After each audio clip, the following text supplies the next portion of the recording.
네, Return to the Church라는 제목으로 오늘도 같이 함께 말씀을 나눕니다. 영광스러운 바로 그 교회로 회복하기입니다. 여러분, 집을 잘 짓기 위해서는 기초를 잘 닦아야 된다라고 전에 말씀드렸었죠. 기억나십니까? Return to Basic 할 때 기초를 잘 닦자라고 말씀을 드렸습니다. 그런데 그것만 해서는 안 됩니다. 그 위에 아주 튼튼한 골격, 기둥을 잘 세워야 됩니다. 콘크리트로 세우느냐, H빔으로 세우느냐, 아니면 큰 두꺼운 나무로 세울 것이냐, 여러 가지 방법이 있는데, 어쨌든 이 골격을 잘 세워야 그 다음에 벽도 세우고 위에 지붕도 잘 올릴 수 있고, 또 그 다음에 그 안에 나머지 것들을 잘 채울 수가 있습니다. 기초를 잘 세우고 골격을 잘 세워야 그 다음에 전기며 수도며 보일러며 또 각종 가구들까지, 조명들과 좋은 싱크대뿐만 아니라 소파, 테이블, TV, 냉장고, 에어컨까지 잘 이렇게 부착하고 달 수가 있습니다. 그런 것들을 시스템을 또 잘 채워 넣어야 합니다. 얼마 전에 기사를 보니까 LG전자에서 집을 만들었다 그래요. 전자회사, 가전제품 만드는 회사에서 무슨 집을 만들었지 하는데, 모듈로 시골 농막 같은 그런 세컨하우스를 만들 수 있게 해놨는데, 하나의 통으로 만들었다는 거예요. 우리가 생각하면 컨테이너 박스를 생각하면 좋겠지요. 우리가 조금 저렴하게 하시는 분들은 또 간단하게 짓기 위해서는 시골에다가 컨테이너를 갖다 놓고 세컨하우스를 많이 만듭니다. 그런데 LG전자에서 그 안에 모든 들어가는 전자제품이나 이런 것들을 다 자기네 LG전자로 싹 다 채워놓는데, 최고로 채워놓는 거죠. 그리고 에너지 효율도 제일 좋게 하고, 핸드폰이랑 요즘에 다 기구들이, 가전제품들이 연동되는 거 아시죠? 핸드폰으로 모든 걸 다 조절할 수 있고, 이렇게 하면서 아예 집을 딱 만들었다고 합니다. 그렇게 많은 사람들이 관심을 가지는데 그 안에 뭐가 들어가느냐, 굉장히 또 중요한 거지요. 오늘 이 교회를 세울 때 교회에 어떤 것이 들어가느냐 굉장히 중요합니다. 제일 바닥, 기초부터 세우고, 골격을 세우고, 그리고 그 안에 있는 시스템을 채우고, 그리고 또 그 안에 들어가는 많은 것들을 또 사람이 살 수 있도록 세워야 되는 것처럼 오늘 교회도 그렇다라는 겁니다. 여러분, 교회를 잘 세우기 위해서는 기초를 잘 닦는데, 기초가 튼튼할수록 더 높이 잘 지을 수 있습니다. 튼튼하게 지어야 됩니다. 오늘 교회론을 할 때 이 베이직이 뭐라고 했습니까? 데살로니가 전서입니다. 네, 데살로니가 전후서를 통해서 제가 지난번에 베이직과 기본 복음으로 돌아가자, 구원의 확증을 가지자, 이렇게 얘기했습니다. 여기에는 구원론과 복음이 있고, 여러분, 구원의 확신을 가지고 튼튼히 닦아야 하는 그런 부분이 있습니다. 이 기초를 잘 세워야 됩니다. 교회를 세울 때 이 베이직이 잘 세워져야 돼요. 그 다음에 골격은 무엇일까요? 교회의 골격은 무엇일까요? 네, 로마서입니다. 로마서를 통해서 우리는 교회의 골격들을 잘 세울 수가 있습니다.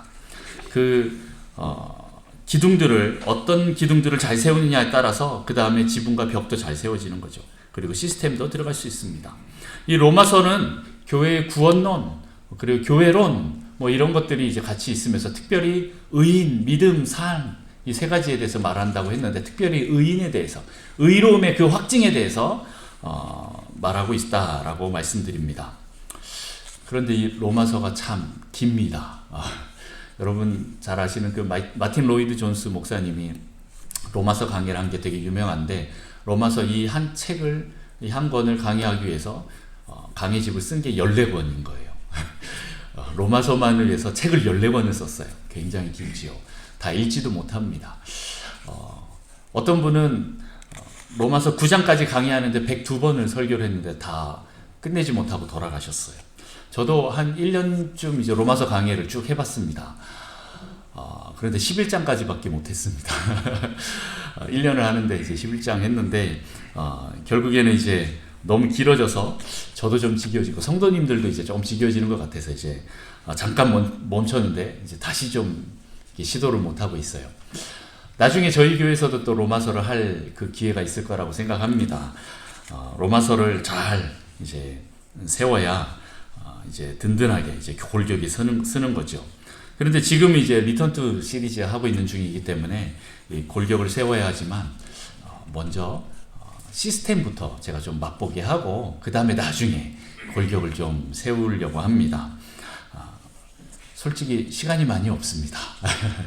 시간이 많이 없기 때문에 어떤 이 변화의 시간들을 딱 놓치면 안 되기 때문에 성장이 좀 더뎌지지 않게 하기 위해서 조금 속도를 내려고 로마서는 조금 나중에 하도록 하겠습니다. 하고 지금은 이제 조금 모든 성경들을 약간 좀 개요적인 측면에서 쭉 훑고 있습니다. 자, 그래서 오늘 이 모든 것에 제가 이제 결론적으로 말씀드리는 것은 리턴 투 시리즈에 결론적으로 들어가는 것은 결국에는 교회론이라는 것입니다. 여러분, 온전하고 건강한 하나님의 영광스럽고 거룩한 바로 그 교회를 세우는데 여러분 포커스를 맞추셔야 합니다. 그런데 여기서 오늘 리턴 투 더 철치라고 했죠. 예, 앞에 정관사가 붙습니다. 이 말은 무엇입니까? 수많은 교회들이 있지만 바로 그 교회를 의미하는 것입니다. 네, 더 철치, 바로 그 교회. 이것은 바로 예수 그리스도를 머리로 삼는 몸된 교회를 말하는 것입니다. 여러분, 무형교회, 유형교회 들어보셨지요? 그 무형교회를 의미합니다. 하늘총회, 네, 하늘성소의 그 본 모델을 가지고 있는 그 교회, 예수 그리스도의 그 온전한 형상을 회복하는 그 교회, 온 우주적으로 모든 성도들이 함께 연합하는 그런 연합으로 이루어지는 교회, 다시 말해서 없어지지 않는 하나님의 교회를 말하는 겁니다. 그 교회를 이 땅에서 우리는 만들어 가야 합니다. 바로 그 교회, 하나밖에 없는 바로 그 교회를 통하여서 구원이 이루어집니다.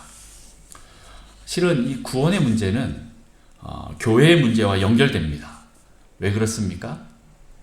그리스도가 교회의 머리가 되시고 우리는 그 몸된 교회로서 구원을 이루는 그 그 도구가 되기 때문에 그렇습니다.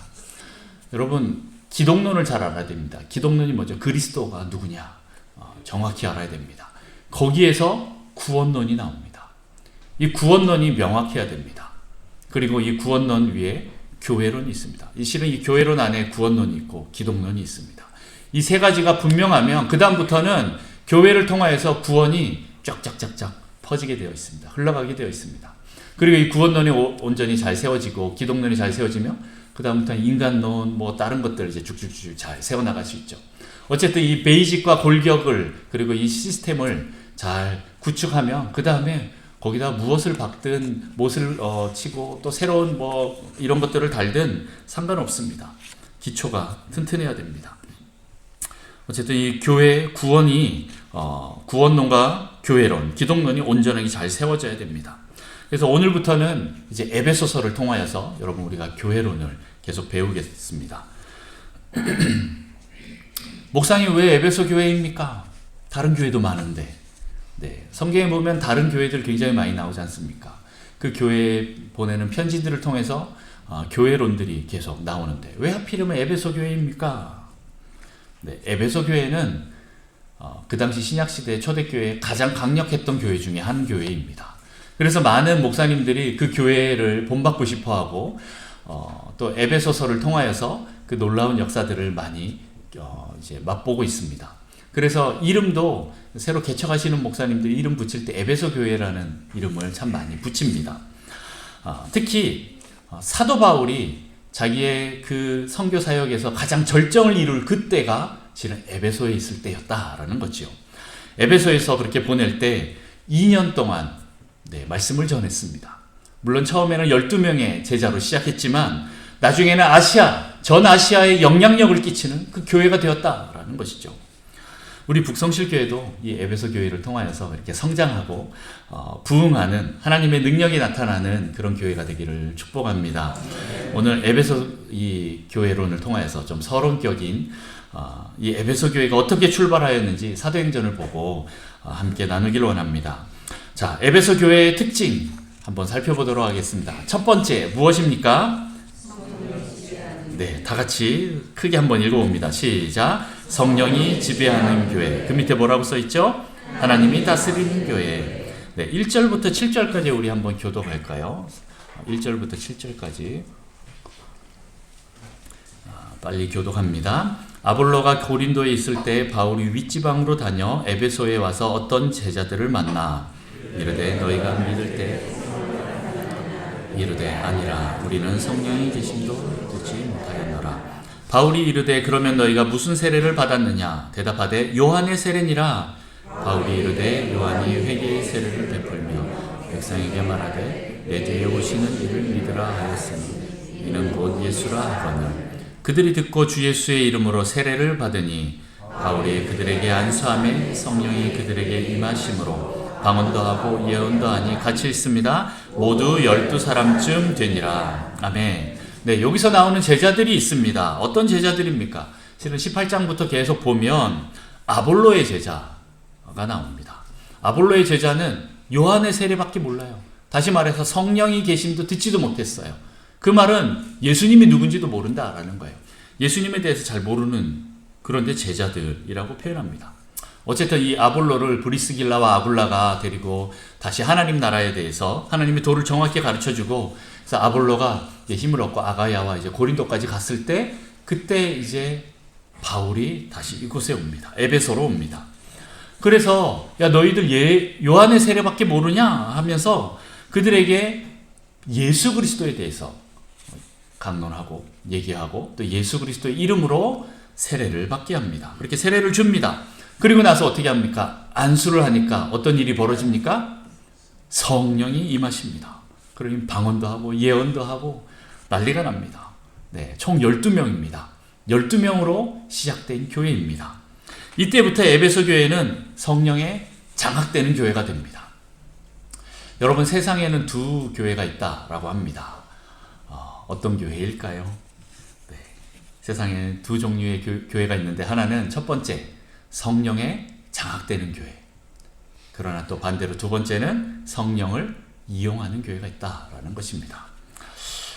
성령을 이용하는 교회의 특징은 이제 우리는 은사주의가 강하다라고 얘기를 많이 합니다. 능력주의, 아니면 담임 목사가 교주화되는 그런 교회.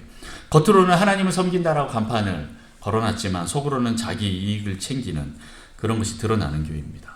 자신의 세상적인 복을 위해서 하나님을 이용하는 그런 교회를 말하는 거죠. 여러분, R신과 L신이 있다라고 말씀드렸던 거 기억나십니까? 네, 언제 제가 말씀드렸죠? 네, 주기도문 할 때 말씀드렸습니다. 혹시 모르시거나 아니면 다시 듣고 싶으신 분은 주기도문 두 번째 설교를 한번 들어보십시오. 하늘에 계신 우리 아버지 할 때, 하나님에 대해서 할 때 R신과 L신이 있다 그랬습니다. R신은 어떤 신입니까? 성전 안에 가둬진 신입니다. 그 신은 우리가 복을 구하면 복을 줘야 되는 그런 신인 거예요. 자신을 위해서 내가 이용하는 그런 신을 말하는 거죠. 그러나 L신은 무엇입니까? 성전 안에 가둘 수 없는 신입니다. 온 세계, 온 우주에 편만하신 전능의 하나님이십니다. 그분의 뜻대로 모든 것을 이룹니다. 내가 이렇게 해주십시오 라고 해도 하나님 뜻과 다르면, 그 L신과 다르면 그 기도 안 듣고 자신의 뜻을 행하시는 분이십니다. R신의 대표적인 것 바알신이고요. L신은 우리는 흔히 얘기하는 엘로힘 얘기하는 하나님이 있습니다. 자, 여러분, 이 두 개를 여러분 좀 비교하시면서 들으시면 좋겠습니다. 여러분, 교회는 철저히 하나님이 다스려야 합니다. 인간의 방법, 인간의 생각 이런 거 완전히 포기하고 성령으로만 행하는 교회가 되어야 합니다. 그러려면 어떻게 해야 됩니까? 완전히 자기를 포기하고 죽이고 비워야 합니다. 그래야 성령에 의해 내가 이용됩니다. 내가 이용하려고 하지 마시고 내가 이용당해야 합니다. 성령님이 나를 이용하실 때 여러분 혹시 두렵습니까? 내가 뭔가 잘못될 것 같아서 겁이 납니까? 가난하게 될 것 같고 잘못하다가 아프리카 오지로 막 선교사로 끌려갈 것 같습니까? 더 나아가서 혹시 순교 당할 것 같습니까? 뭔가 성령이 나를 이용하신다 그러면 기분이 나쁩니까? 이거 다 성령님을 몰라서, 하나님을 몰라서 그렇습니다. 하나님은 원래 우리를 축복하시는 분이십니다. 우리가 잘 되기를 누구보다 원하시는 분이시라는 거예요. 여러분, 걱정하지 마십시오. 믿음의 수준 따라서 주님이 우리를 이끄십니다. 순교할 만한 사람이 순교하는 거지, 준비 안 된 사람 억지로 막 끌고 가서 너 순교해 막 이렇게 하시지 않습니다. 여러분, 네. 그래서 우리는 해야 될 것이 무엇입니까? 계속 은혜 가운데 머무는 겁니다. 은혜를 받는 것입니다. 사랑 가운데 충만하게 사랑으로 채워야 하는 것입니다. 하나님의 그 복을 우리에게 충만하게 채우는 일 가운데 나가야 됩니다. 성령 충만하면 됩니다. 여러분, 내 힘으로 하려고 하면 안 됩니다. 성령으로 사역하고 성령으로 선교하고 성령으로 순교해야지 내 힘으로 하려고 하니까 어려워 보이는 거예요. 그래서 성령 충만하여서 성령에 장악되는 우리 북성실 교회 되기를 축복합니다. 자, 두 번째 무엇입니까? 우리 다 같이 읽어봅니다. 시작. 하나님의 나라를 정확히 알고 가르치는 교회. 아멘. 8절 말씀 한번 같이 다 같이 읽어봅니다. 시작. 바울이 회당에 들어가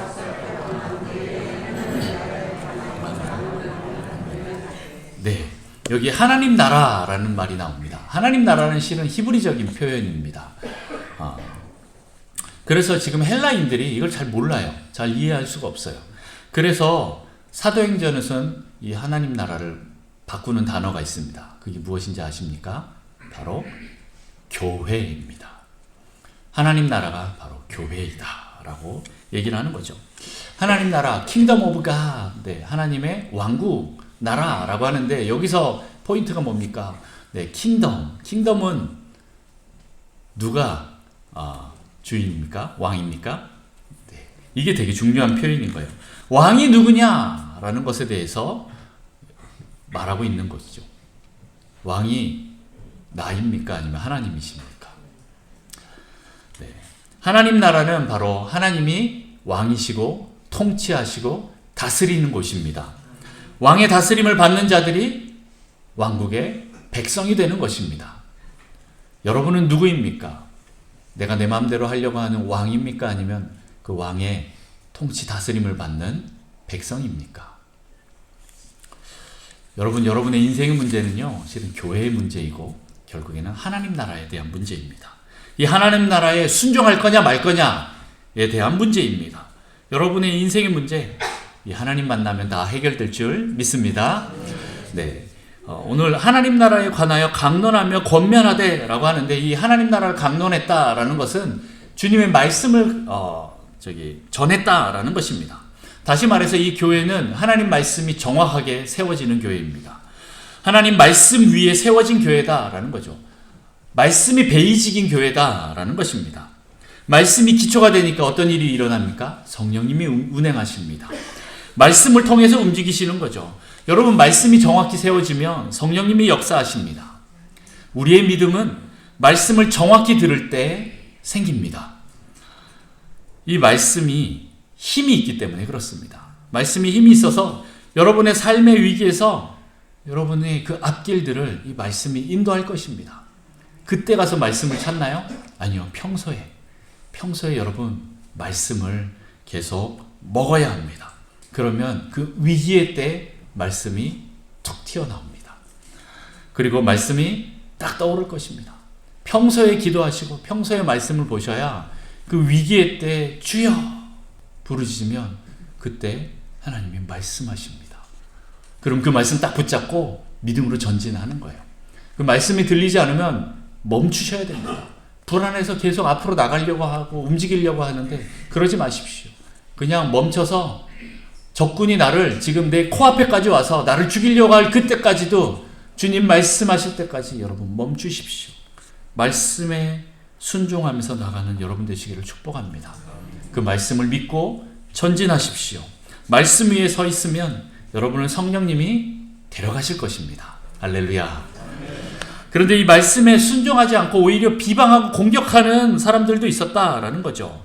마음이 굳은 사람입니다.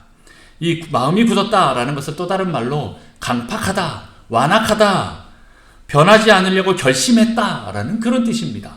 오늘 9절 말씀 한번 볼까요? 어떤 사람들은 마음이 굳어 순종하지 않고 무리 앞에서 이 도를 비방하거늘 바울이 그들을 떠나 제자들을 따로 세우고 두란노 서원에서 날마다 강론하니라. 네, 마음이 굳어 순종하지 않고 무리 앞에서 이 도를, 이 복음을 비방했습니다. 그랬더니 이제 바울이 이제 그들을 떠나서 이제 여러분 잘 아시는 두란노 서원으로 가게 됩니다. 여러분, 말씀이 임할 때 마음을 여십시오. 그리고 마음을 부드럽게 하십시오. 여러분, 성령님이 임하실 때 어떻게 합니까? 딱 힘주고 딱 버팁니까? 아니면 힘을 빼고 주여 임하시옵소서 그렇게 합니까? 네, 우리가 이렇게 몸에 힘을 빼고 영접하듯이 말씀을 영접할 때도, 말씀이 임할 때도 마음에 힘을 빼고 순종하십시오. 나의 상처, 불신, 나의 오래된 이 이성과 합리성, 이 경험들, 그리고 나의 이 상처들로 인해서 이 말씀을 판단하지 마시고 여러분 그냥 있는 그대로 받아 먹으십시오. 그렇게 말씀 위에 서는 여러분 되시기를 축복합니다. 세 번째 있습니다. 세 번째 특징 무엇입니까? 시작. 누가 와도 다 변화되는 교회. 우리 10절 말씀 같이 읽어봅니다.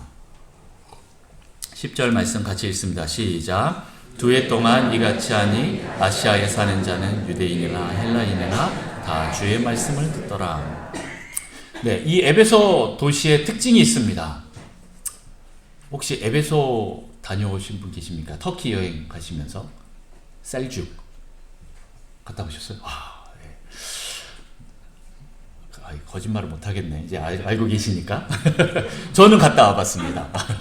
저는 20대 전도여행으로 갔다가 이제 에베소까지 갔다가 왔는데 에베소를 보면서 야, 여긴 진짜 다시 한번 와보고 싶다라고 했습니다.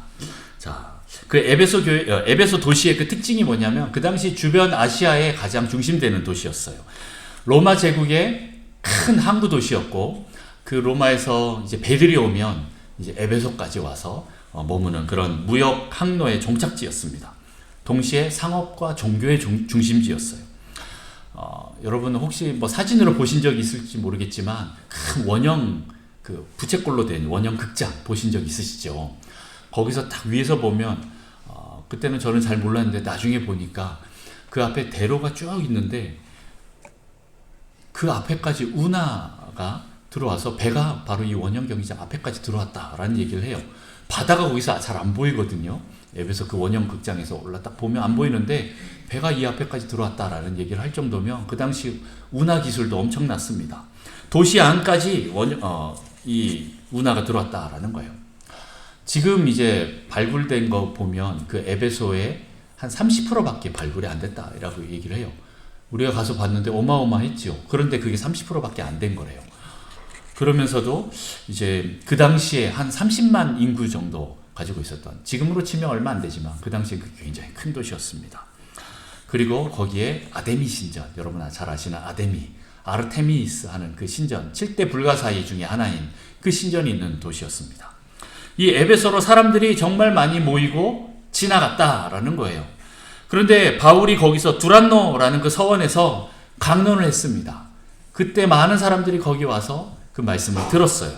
그 복음을 듣고 다시 아시아로 흩어져서 많은 교회가 생겼을 것이다 라고 많은 학자들이 추측을 합니다.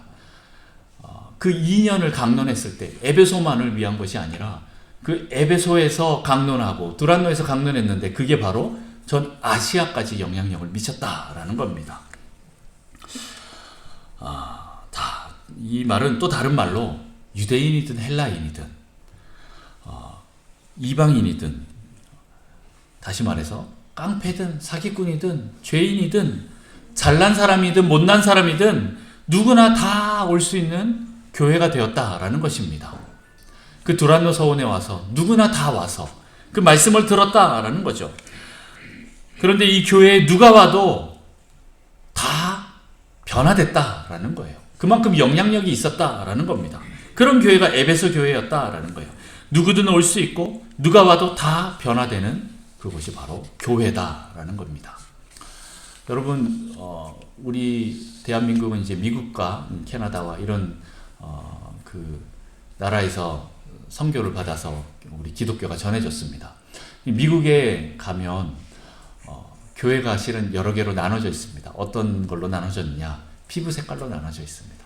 백인들은 백인들 교회만 가고, 흑인들은 흑인들 교회. 우리 아시안들은 또 아시안 사람들끼리, 한국 사람끼리 또 따로 모여서 그렇게 예배를 드립니다. 하나가 되지 못하는 모습을 봅니다. 인종 갈등이나 이 차별이 실은 생각보다 미국이 심하죠. 우리 한국교회도 이 부분에 대해서 좀 생각을 해야 됩니다. 물론 세상과 이제 구별이 돼야 되는데 점점 분리가 되고 있는 모습이 있습니다. 에베소 교회는 에베소 두란노 서원이라는 곳에서 중심에서 그들과 함께 뒹굴면서 그들에게 복음을 전했습니다. 우리 한국교회가 점점 세상과 분리돼 버리면 안 됩니다. 구별은 필요하지만 완전히 분리되면 교회를 사람들이 올 수가 없는 거예요. 너무 분리되어 있다라고 생각되기 때문에 그렇습니다. 교회에 들어오지 못하는 이유 사람들에게 물어보면 벽이 너무 높다라고 그들 스스로 얘기합니다. 넌크리스찬들이 이렇게 얘기하죠. 너무 보수적이다. 기존의 성도들의 그 눈에 맞추려면 내가 보통 하는 얘기죠. 담배 끊고 교회 가겠습니다. 술 끊고 교회 가겠습니다. 이런 얘기들을 참 많이 합니다. 우리 기준이 너무 높아서 아무나 교회에 발 못 디뎌라고 이렇게 얘기를 하고 있는 것이죠. 만약 우리 교회 이 뒤에 노숙자나 알코올 중독자가 온다면 여러분 어떻게 하겠습니까? 더 나아가서 동성애자가 만약 온다고 하면 어떻게 되겠어요? 어떻게 하시겠습니까? 또 잘못 오해해서 이명철 목사는 동성애 찬성애자다 이렇게 생각하지 마시고, 저는 동성애 찬성하는 사람 아닙니다. 그러나 만약 동성애자가 온다면 여러분 어떻게 하시겠습니까? 더 나아가서 이단, 신천지나 하나님의 교회 이런 사람들이 오면 어떻게 하겠습니까? 저는 자주 얘기합니다. 신천지 오라고. 진짜 우리 교회, 하나님의 교회, 하나님 말씀 한번 들어보라고 이렇게 얘기를 합니다. 저는 신천지 웰컴합니다. 자, 신천지 손 한번 들어보십시오. 없습니까? 자, 그 이단들도 다 와서 바뀌는 교회가 되어야 한다라는 거죠. 그들이 온전한 진리의 말씀을 알지 못하기 때문에 그렇게 가는 겁니다. 온전한 사랑을 제대로 맛보지 못했기 때문에 그들에게 조금만 관심 가져주고 사랑을 주면 혹하고 2단인지 3단인지 그건 모르겠다고 그냥 들어가 버리는 거죠. 우리가 기존에 턱이 너무 높았기 때문에 이런 일들이 일어나는 겁니다. 코로나 이후로 새로 생긴 교회가 하나 있습니다. 물론 그 전부터 있었는데 더 확 드러난 교회인데 사람들이 이제 다 그 교회로 가버렸습니다. 무슨 교회인지 아십니까? 코로나 이후에 부흥된 교회가 있는데 가나안 교회라고. 처음 들어보셨지요? 가나안을 거꾸로 하면 안나가 교회입니다. 사람들이 안 나가기 시작했어요, 교회. 오히려 온라인으로 가기 시작했습니다. 코로나 이후로 부흥한 교회가 실은 별로 없는데 한 가지 교회는 부흥했다고 합니다. 온라인 교회는 부흥했다라고 합니다. 지금 우리 한국 교회, 우리 교회뿐만 아니라 다른 교회들 가봐도 3040 세대들이 거의 이제 없어졌습니다. 이들이 이 윗세대들하고 계속 부딪히니까 결국에는 가나안 교회를 가든지 아니면 온라인 교회로 빠진다라는 겁니다. 저는 우리 교회가 어린 자녀들이 마음껏 와서 뛰놀고 또 그렇게 함께 예배드리는 그런 교회가 되었으면 좋겠습니다. 다음 주에 이제 우리 아이들하고 또 연합 예배를 이렇게 또 드릴 텐데 아이들이 시끄럽습니다. 정신없습니다. 빨리 끝내달라고 아우성입니다. 그런데 뭐라고 해야겠습니까? 조용해! 이렇게 해야겠습니까? 실은 이제 중학생만 되면 어느 정도 이제 집중할 수 있는 힘들이 있는데 그 전에까지는 좀 쉽지 않습니다.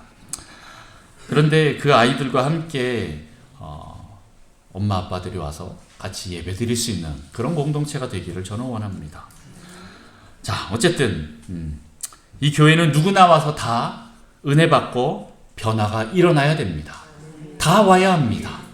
이단들도 오라고 하십시오. 와서 진짜 하나님의 참된 교회를 맛보라고 하십시오.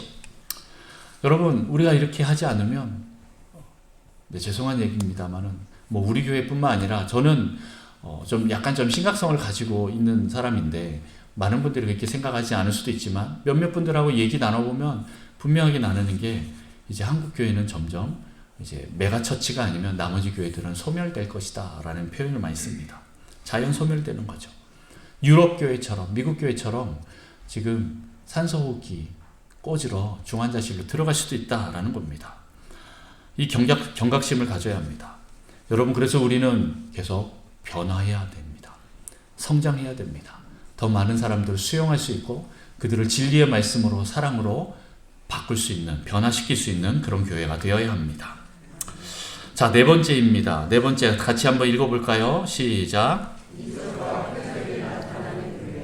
아멘. 11절 12절 말씀입니다. 우리 같이 한번 읽어봅니다. 11절 12절 시작. 하나님이 바울의 손으로 능력을 행하게 하시니 심지어 사람들이 바울의 몸에서 손수건이나 앞치마를 가져다가 병든 사람에게 얹으면 그 병이 떠나가고 악기도 나가더라. 네, 네 번째 이적과 표적이 나타나는 교회. 이적과 표적이 실은 중요한 것은 아니지만 하나님의 말씀은 당연히 우리의 삶에 드러나야 합니다. 말씀이 있으면 능력이 드러나게 되어 있습니다. 봄이 되면 꽃이 피는 것이 당연하듯이 말씀의 능력이 자연히 드러나야 합니다. 얼마 전에 이제 제가 길을 가는데 제일 먼저 피는 게 뭐였죠? 목란이었나? 네, 목련 뭐였지? 갑자기 생각이 안 나네. 하여튼 걔가 우물 막 틀려고 하는 거예요. 속으로 야 아직 추워 들어가 좀 이따가 나와 막 그러고 이제 지나갔어요. 근데 걔가 왜 그렇게 나왔어요? 날씨가 따뜻해지니까. 네, 날씨가 따뜻해지면 나뭇가지에서 우미 트고 잎사귀가 나오고 꽃이 피는 것이 당연한 것인데, 그래서 점점 푸릇푸릇해져야 되는데 아무리 날씨가 뜨거워지고 따뜻해졌는데도 아무 잎사귀가 나오지 않으면 어떻게 합니까? 잘라버려서 땔감으로 써야 합니다. 죽었다라는 거예요. 날씨가 따뜻해지는데 아무 변화가 없으면 잘라내버립니다. 여러분, 말씀이 살아있고 성령님이 계시면 삶의 기적이 나타나는 것이 당연합니다. 그게 정상이라는 거죠. 여러분, 건강한 교회의 특징들이 있습니다. 첫 번째 무엇인지 아십니까? 새로운 생명이 계속 태어나는 겁니다. 영적으로 육적으로 새로운 생명이 계속 태어나느냐 안 태어나느냐, 이거 굉장히 중요한 것입니다. 그리고 불신자들이 교회에 나와서 복음을 듣고 구원받아야 됩니다. 그리고 또한 병자들이 병이 나아야 합니다. 그리고 성도들의 삶의 문제가 주 안에서 해결되는 것이고, 또 귀신이 떠나가고 그 원수의 묶임이 풀어지고 끊어지는 역사가 일어나는 것이 건강한 교회의 특징입니다. 일상이 기적이다라는 거예요. 네, 기적 위에 세워진 교회를 하나 소개합니다. 여러분, 혹시 콥틱이라고 들어보셨습니까? 이집트 갔다 오신 분 계십니까? 네? 아니에요? 갔다 오셨어요?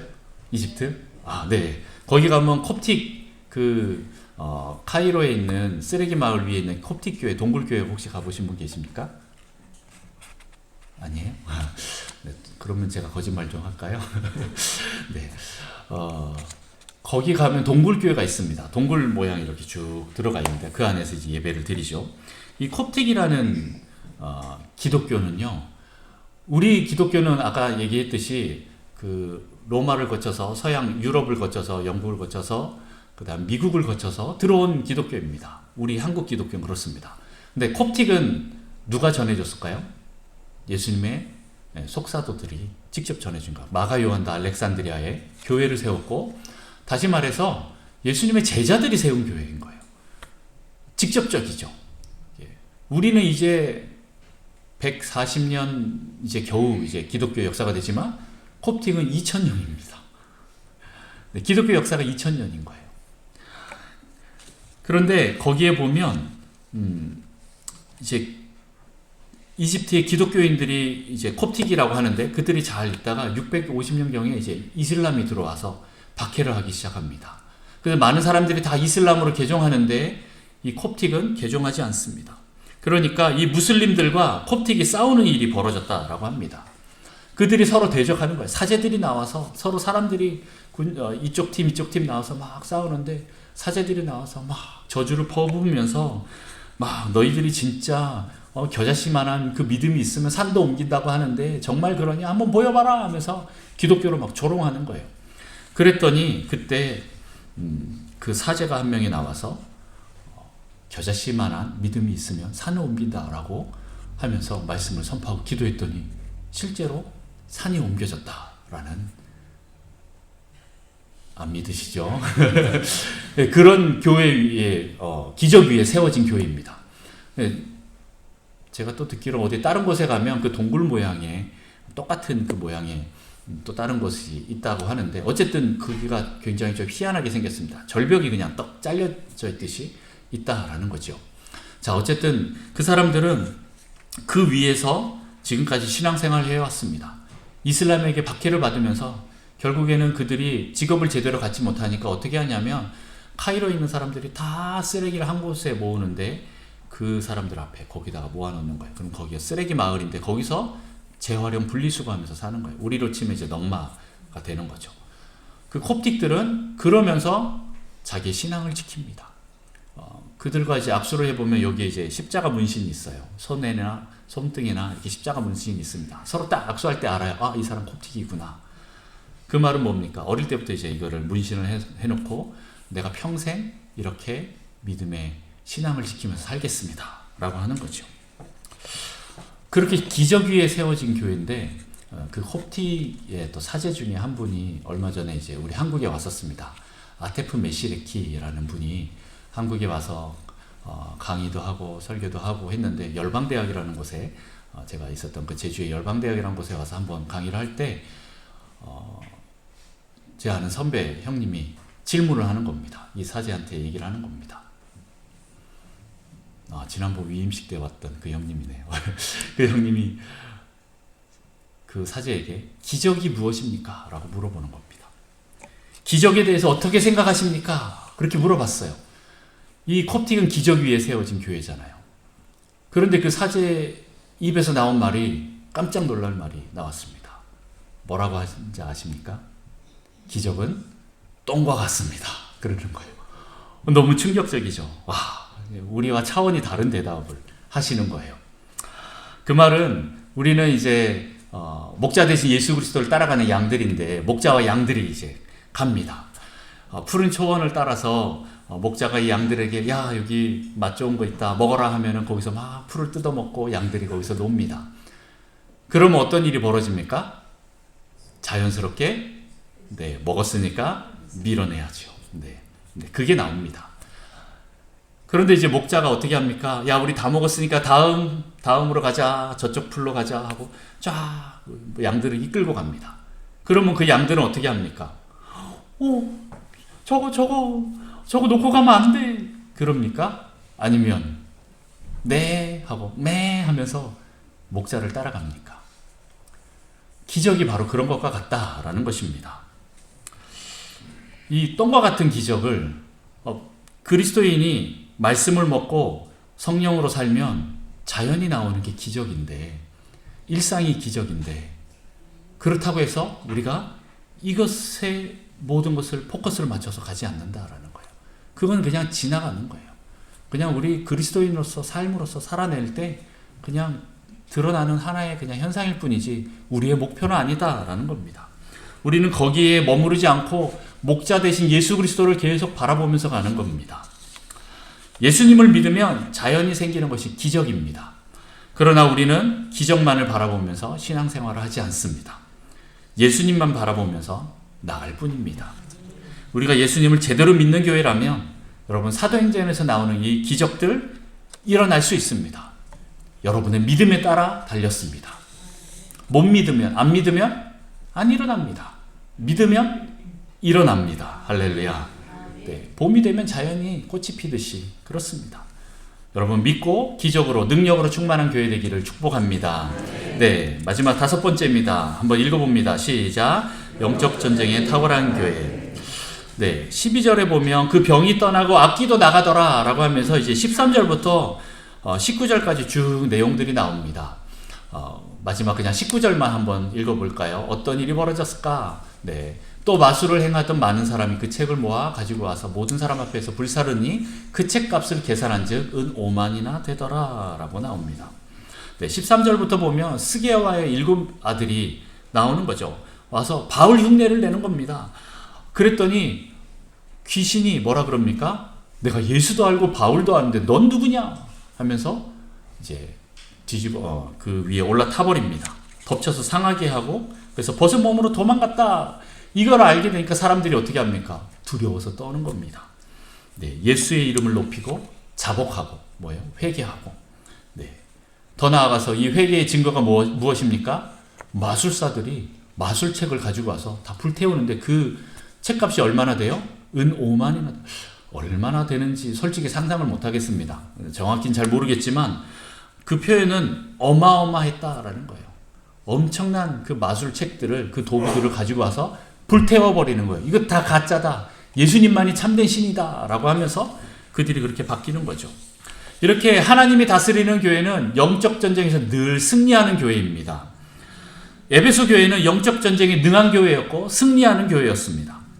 에베소의 다른 영들이 이 하나님의 교회와 같이 있을 수가 없었다라는 거예요. 여러분, 에베소 교회의 지도자들이 여러 명이 있습니다. 바울이 거기서 목사가 되었고, 지도자가 되었고, 그 뒤로 이제 디모데도 보내고, 나중에 사도 요한도 거기에 오고, 또 사도 요한의 제자 폴리카토 오고 했습니다. 제가 에베소에 갔는데 한 가지 이렇게 좀 의아했던 게 마리아 교회가 있는 거예요. 예수님 어머니 마리아 교회가 거기 있는 거예요. 왜 예수님 어머니 교회가 여기 있지? 라고 했더니 제가 그때까지 몰랐어요. 사도 요한도 여기에 지도자였다라는 걸 제가 잘 몰랐어요. 그 말은 뭐예요? 예수님이 십자가에 달리실 때부터 어머니 마리아를 사도 요한에게 맡겼기 때문에 그 다음부터 사도 요한이 가는 곳마다 어머니 마리아를 계속 데리고 다녔던 거예요. 그래서 거기까지 와서 거기서 돌아가셨다라는 거예요. 그리고 사도 요한도 거기서 죽었습니다. 반모섬에서 유배당했다가 이제 죽은 그 사도 요한의 무덤을 거기에 놔두고 그 위에 이제 교회를 세운 흔적이 있다라는 거죠.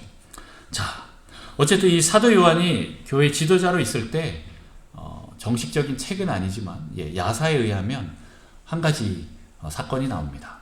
아까 제가 잠깐 말씀드렸던 세계 7대 불가사의 중에 하나인 아데미 신전이 있습니다. 그 신전이 얼마나 대단했냐면 파르테논 신전 여러분 혹시 아시죠? 그리스 가보면 파르테논 신전 해갖고 사진 보신 적 있잖아요. 지붕 있고 기둥들이 쫙 있는데 그거의 2배가 됐다고 해요. 크기가. 기둥만 100개인 거예요. 높이가 13m, 16m 정도 됐다라고 해요. 엄청난 높이로 그 기둥 100개가 쫙 서 있는 그 엄청난 아데미 신전이 있었고 거기에 창녀만 이제 제사장이죠. 근데 주로 이제 남자가 대제사장이 되고 이제 나머지 제사장들을 거기서는 여자 제사장들이 됐다는 거예요. 근데 그 여자 제사장들은 이제 창녀라는 거죠. 거기서 이제 성행위를 하고 제사를 지내고 뭐 이런 것들이 있는데 그게 1000명이었대요. 엄청나죠.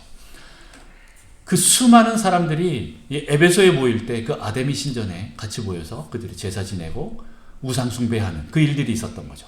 엄청난 우상 숭배가 일어난 곳인데 거기에 오늘 이제 19장 뒤에 보면 거기에 대해서 이제 소요가 일어나면서 바울과 부딪히는 내용이 나는데 사도 요한이 있을 때도 그랬다라는 거예요. 사도 요한이 있을 때도 그들이 이 교회에 도전을 했다라는 거예요. 그래서 이제 아까 얘기했던 그 콥틱 교회처럼 서로 부딪히는 일이 있었습니다. 그때 그 아데미 신전 제사장들이 와갖고 우리 하나님 교회를 막 욕하고 저주하고 퍼붓고 막 이제 해하려고 할 때 이제 사도 요한이 야사에 의하면 너희들 말 다 했냐 하고 이제 다 끝났으면 이제 딱 일부 앞으로 딱 나오면서 이제 우리 하나님을 보여주겠다라고 하면서 뭐라고 했습니까? 주 예수여 당신의 이름에 존귀한 그 영광을 드러내소서 라는 이 한마디의 기도를 했는데 땅이 흔들리면서 아데미 신전이 무너졌다라는 그런 야사가 있습니다. 여러분 믿든지 안 믿든지 네. 그런데 그만큼 그 에베소 교회는 엄청난 영적인 전쟁에서 권세가 있었다라는 그런 교회라는 거죠. 여러분 교회는 지역에서 영적인 권세가 있어야 합니다. 이 지역을 장악하는 악한 영과 싸워서 이길 수 있는 그런 교회가 되어야 합니다. 어둠의 영과 전쟁해야 됩니다. 전쟁에서 승리할 준비 그 수준이 되어야 한다라는 거죠. 영분별도 해야 된다라는 겁니다. 여러분 금요 다락방 기도회 때 제가 말씀드렸었죠. 이 땅에 있는 그 무기력과 결핍과 가난과 또 그 절망과 패배주의, 이 불신들, 율법주의들 우리 다 싸워야 한다라고 제가 말씀을 드렸습니다. 그런데 이게 그냥 됩니까? 여러분 말씀과 기도 안에 서야 됩니다. 예배 가운데 들어가야 되고 하나님 나라와 그 의에 대해서 거룩에 대해서 목숨 걸고 가야 됩니다. 그럴 때 하나님의 역사가 나타나고 영적으로 승리하고 지역을 다스리는 영적인 권세가 생긴다라는 거죠. 오늘 20절 말씀, 이와 같이 주의 말씀이 힘이 있어 흥왕하여 세력을 얻으니라. 말씀이 힘이 있어 흥왕하는 우리 북성실교회 여러분 되시기를 축복합니다. 자, 정리합니다. 말씀과 성령이 충만한 교회. 네, 여러분 그런 교회가 되기를 원하십니까? 성령에 장악되어서 하나님 나라를 정확히 알고 가르치는 교회, 그런 교회가 되기를 원하십니까? 기도와 영적 전쟁에 능한 교회가 되기를 원하십니까? 하나님 나라와 그 의에 목숨 거는 교회 되고 싶습니까? 거룩과 정결에 목숨 거는 교회 되기 원하십니까? 예배가 살아있어서 누가 와도 다 변화되는 그런 교회 되기를 원하십니까? 하나님의 이적과 표적, 기적이 나타나는 교회 되기를 원하십니까? 네, 이런 교회가 되기를 축복합니다. 여러분, 하나님의 영광스러운 바로 그 교회를 회복하는 것은 마지막 때의 사명입니다. 우리의 사명입니다. 우리 북성실교회가 바로 그 교회가 되기를 축복합니다. 여러분이 바로 그 교회입니다.